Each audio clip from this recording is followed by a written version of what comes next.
Muy buenas a todos, ¿cómo andan? Bueno, nos vamos a enfocar ahora en lo que es el desarrollo de nuevos fármacos o medicamentos. Bien, sepan que en esta primera parte nos vamos a adentrar bastante en lo que es la fase preclínica y en el segundo video en lo que es la fase clínica. Bien, espero se comprenda y cualquier cosa saben que nos preguntan por el grupo. Comencemos. Bueno, vamos ahora a hablar juntos de lo que es el desarrollo de un medicamento, pero antes recordemos qué era un medicamento. Es una sustancia química útil en el diagnóstico y o en el tratamiento y o en la prevención de enfermedades o de síntomas o signos patológicos. Básicamente era un fármaco útil con fines médicos. Vamos de a poquito adentrándonos en el desarrollo de uno de estos. Sepan que desde que un investigador descubre una molécula con potencial terapéutico hasta que empezamos a hablar de un medicamento autorizado, están pasando muchos años. Bien, aproximadamente 10, dice Velázquez. Y obviamente el objetivo de esta clase es que comprendamos juntos qué está pasando en estos años, ¿sí? A grandes rasgos, ¿no? Porque imagínense que sería una clase de 1.000.000 de horas charlar exactamente todo lo que se hace. Pero bueno, vean cómo Velázquez lo plantea como si fuera un cuentito. Te dice que el primer paso para el desarrollo de un medicamento es identificar una molécula con potencial terapéutico. Perfecto, ¿sí? La identificación o la obtención de esta nueva molécula puede ser, por ejemplo, por ingeniería genética, puede ser una extracción de una fuente natural, como puede ser tranquilamente una planta, por un proceso de fermentación, ¿sí? Síntesis química a partir de una estructura de base, entre otras cosas. Sepan que una vez que yo obtengo la molécula con potencial terapéutico, se pasa a lo que es la fase preclínica. Bien, eso es importante. En fase preclínica se hacen dos tipos de estudios. Estudios químicos, donde se analiza si esta sustancia, si esta molécula tiene impurezas, y ya se empieza a desarrollar la forma galénica y también se estudia la estabilidad del compuesto. Y sepan que también en fase preclínica hacemos estudios biológicos. Bien, es decir, empezamos a estudiar el fármaco ya en cultivos celulares, en órganos aislados y en animales de experimentación. Bien, a este punto, a los estudios biológicos de fase preclínica, son a los que nos vamos a dedicar principalmente en este video. Bien, todos estos estudios preclínicos se desarrollan a full durante aproximadamente 5 años. Bien, ¿y qué ocurre acá?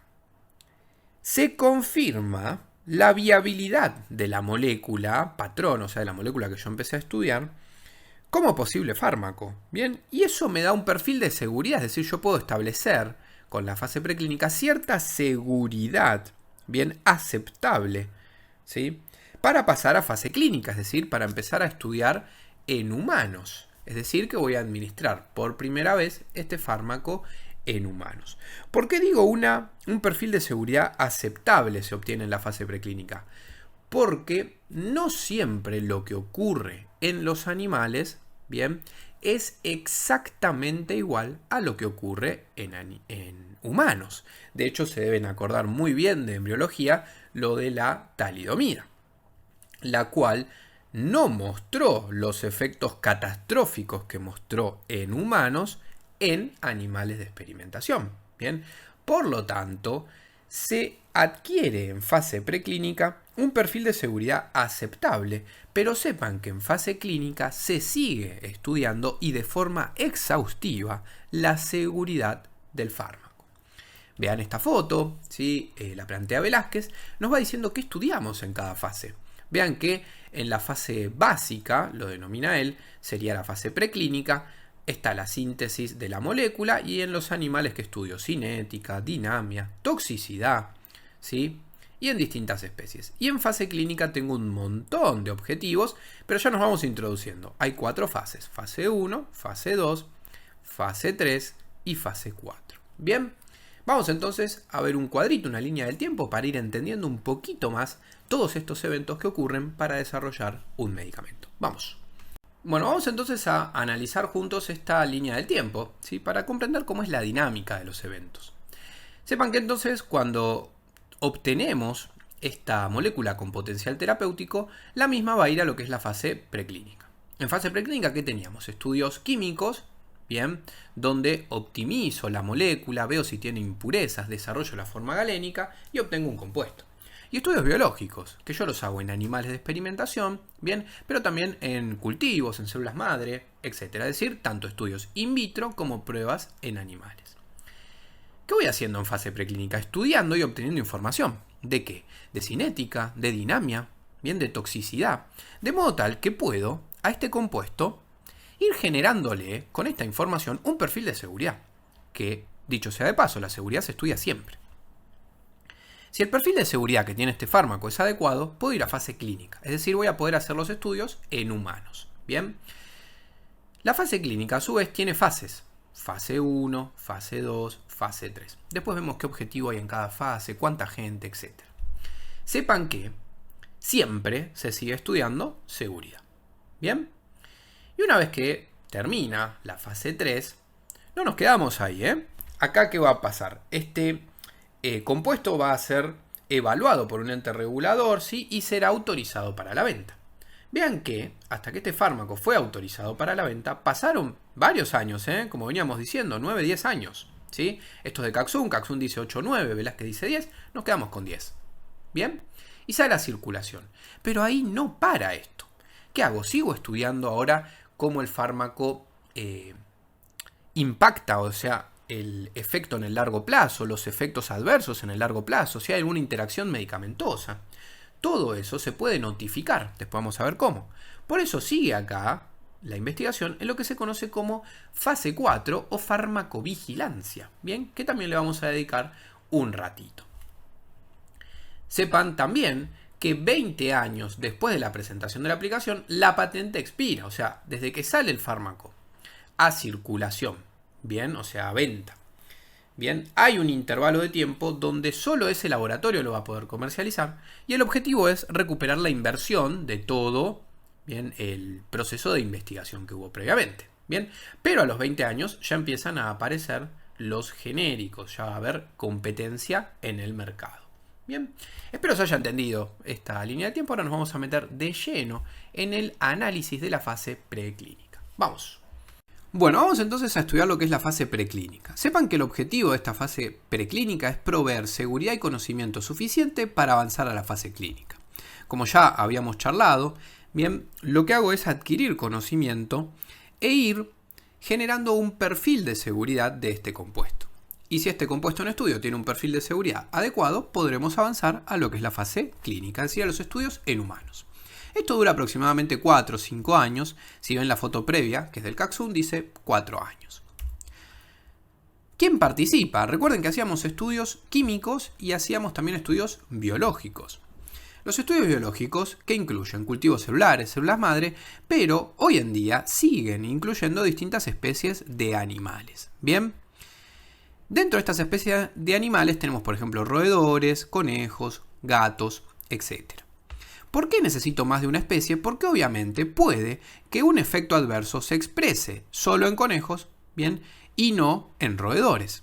Entonces, mientras más información tengo, mejor va a ser, ¿bien? O sea, más completo va a ser el perfil de seguridad que puedo ir desarrollando de este compuesto y mejor va a ser la información que tengo para saber si puedo ir o no al estudio en humanos. Bien, para eso es.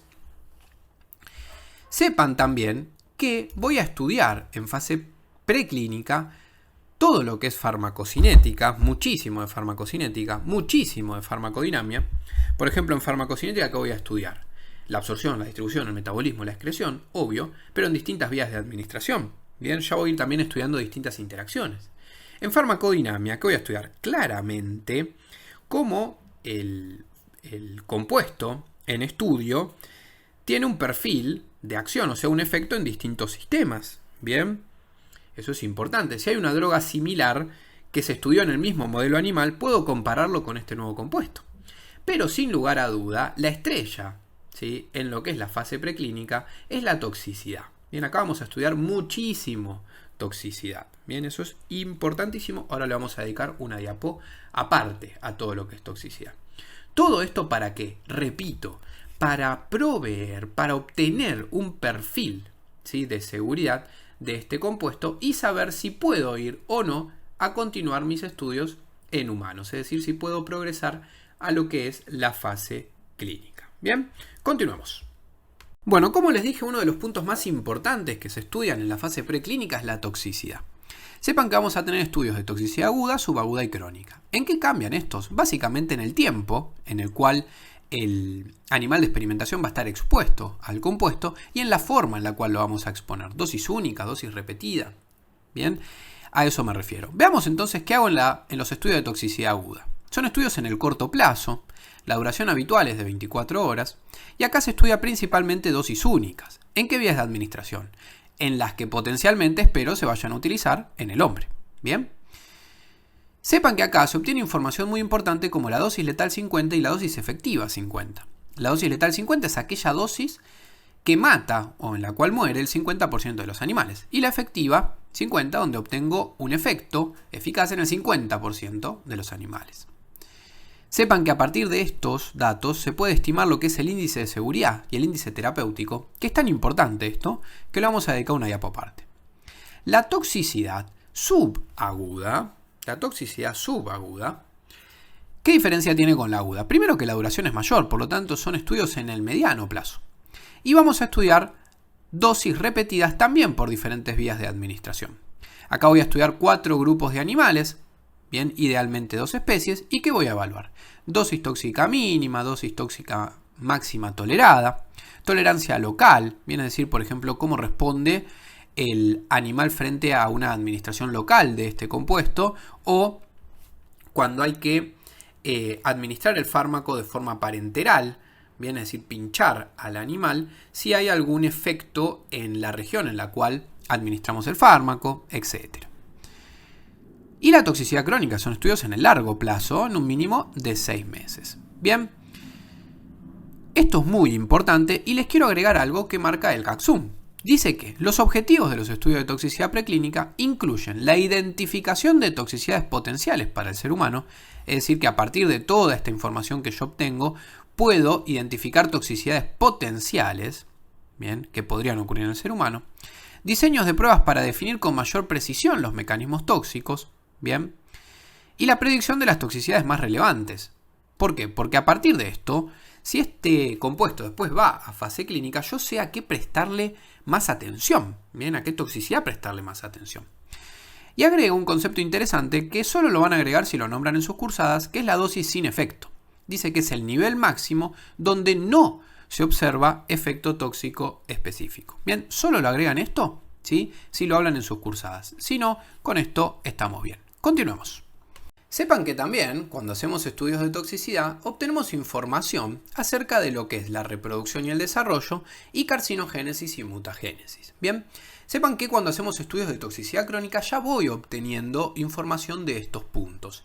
Pero hay bibliografías, por ejemplo el CACSUM, que separan a estos estudios como si fueran aparte. Bien, así que vamos a quedarnos con eso. Serían estudios de toxicidad que buscan estudiar reproducción y desarrollo y estudios de toxicidad que buscan estudiar carcinogénesis y mutagénesis. Acá que voy a obtener información de fertilidad, capacidad reproductiva, teratogénesis y el periodo peri y postnatal.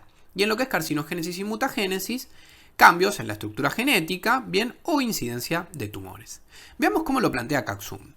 Te dice que en los estudios que se asocian a conocer o identificar información en reproducción y desarrollo, voy a utilizar 2 especies, bien, y que voy a hacer distintas pruebas.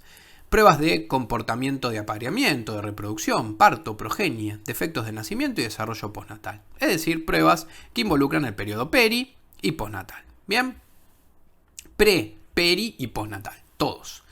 Después vean cómo CACSUM habla de los estudios que van a identificar potencial carcinogénico y potencial mutagénico. Dice que los de potencial carcinogénico duran 2 años, o sea, son los más largos. Bien, también 2 especies, y que los vamos a hacer cuando el fármaco está destinado a humanos por periodos prolongados. Y el potencial mutagénico, vean que se hacen distintas pruebas, por ejemplo, pruebas en bacterias o en cultivos, para identificar, por ejemplo, estabilidad genética, mutaciones, etc. Bien, continuamos ahora a hablar de lo que es el índice terapéutico y de seguridad, temas importantísimos. Vamos a eso. Bueno, vamos ahora a analizar juntos lo que es el índice terapéutico y el índice de seguridad. Para eso vamos a utilizar este gráfico que está en el CIDR, que es de porcentaje de animales que responden en función del logaritmo de la dosis. Bien, Tenemos dos curvas, la curva de eficacia y la curva de letalidad. Veamos entonces lo siguiente. El índice terapéutico es la dosis letal 50 sobre la dosis efectiva 50, es decir, que nos relaciona la dosis a la cual muere el 50% de los animales y la dosis en la cual responde el 50% de los animales. Por lo tanto, en este gráfico, ese sería mi índice terapéutico. Bien, importante. ¿Qué quiero que tengan claro del índice terapéutico? Que cuando sea mayor a 10 puedo decir que ese fármaco es seguro. Pero hay algo que no me permite hacer este índice, que es comparar la dosis bien efectiva más alta con la dosis letal más baja. Y a mí la verdad me interesa muchísimo saber si estas curvas se superponen. Es decir, si la dosis efectiva más alta se superpone con la dosis letal, bien, con la dosis letal más baja. Esa información es muy valiosa y ¿quién nos las trae? Por suerte, el índice de seguridad, que relaciona la dosis letal 1 sobre la dosis efectiva 99. Para decir que un fármaco es seguro tiene que tener un índice de seguridad mayor a 2. Bien, eso es importante. Y ahora lo vamos a pasar a números en la próxima diapo. Por ejemplo, imagínense, ahora esta curva, acá sería el índice de seguridad si relacionamos estas dos curvas. Imaginémonos que esto nos da un valor, lo calculamos y nos da un valor de 4. Claramente el índice de seguridad es mayor a 2, por lo tanto es un fármaco seguro. ¿En qué caso podría ser inseguro? Si las curvas fueran así. Miren, voy a intentar hacerlo, espero no me quede tan feo. Pero imagínense que la curva de letalidad es esta.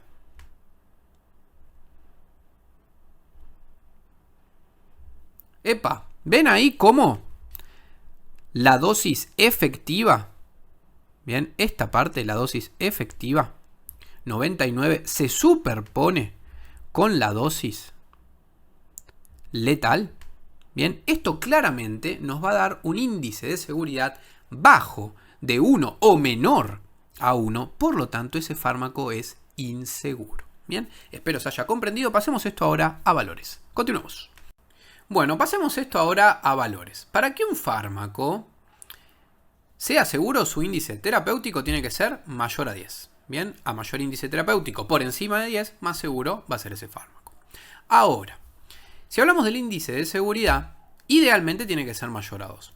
Si es mayor a 1 pero menor a 2, bien, las curvas no se superponen, pero la diferencia es mínima, por lo tanto, cuidado.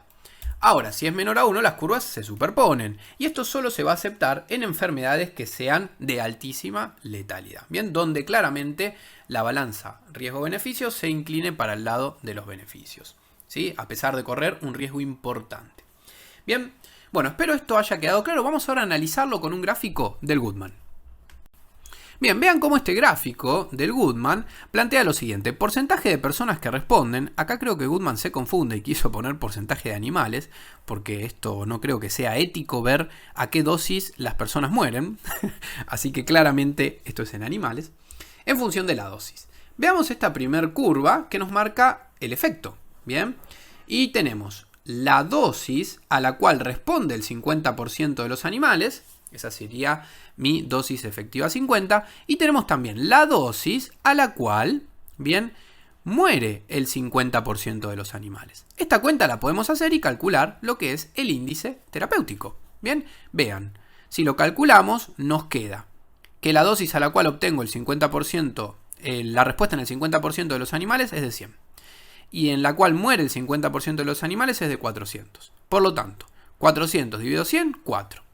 Para que un fármaco sea seguro, su índice terapéutico tenía que ser mayor a 10. Esto no es seguro, para nada. Bien, ahora veamos, acá no está calculado en la foto del Goodman, pero veamos qué se puede obtener, ¿sí? O cómo podemos estudiar el índice de seguridad. Vean que la dosis letal 1, bien, y la dosis efectiva 99 se superponen. ¿Ven cómo las curvas se superponen? ¿Sí? Esto claramente es un fármaco inseguro, ¿sí? Con un índice de seguridad que va a ser menor a 2. Lo podemos calcular si quieren. Va a ser más o menos 200, bien, de dosis letal 1 sobre aproximadamente también 200 de dosis efectiva 99. Por lo tanto, termina dando 1 o menos que 1. Bien, espero se haya comprendido el ejemplo. Sigamos. Con esto llegamos al fin de esta primera parte. vamos ahora a continuar bien con lo que es la fase clínica, ¿sí? Que también es muy interesante. Cualquier cosita, saben que nos preguntan en el grupo, les mando un abrazo.